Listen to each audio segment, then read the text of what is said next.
Felda mesti terus diperkukuh sebagai institusi yang mengangkat martabat peneroka dan keluarga mereka, kata Datuk Seri Anwar Ibrahim. Perdana Menteri berkata kebajikan setiap generasi peneroka perlu berjalan seiring dengan usaha memperkukuh daya saing ekonomi dan kelestarian Felda. Menurutnya, perhatian juga perlu diberikan kepada isu-isu yang dihadapi generasi baharu peneroka.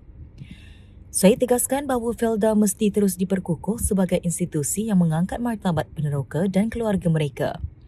Kebajikan setiap generasi peneroka perlu berjalan seiring dengan usaha memperkukuh daya saing ekonomi dan kelestarian Felda, termasuk memberi perhatian kepada isu-isu yang dihadapi generasi baharu, katanya di Petik Harapan Madani.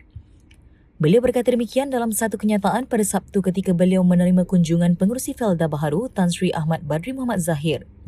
Tambahan lagi, PMX berkata, beliau yakin Ahmad Badri mampu meneruskan agenda pemulihan dan pengukuhan Felda menerusi amanah diberikan.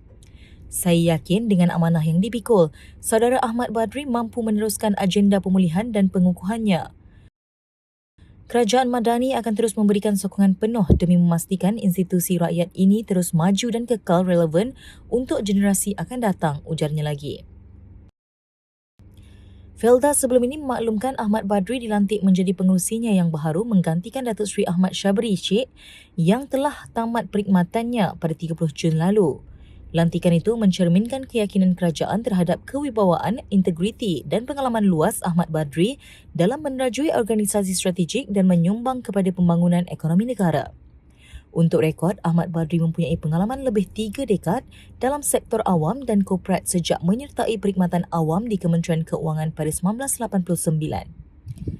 Sepanjang perkhidmatan beliau, pelbagai jawatan strategik telah disandang sebelum dilantik sebagai Ketua Setiausaha Perbendaharaan pada 2018 hingga 2020.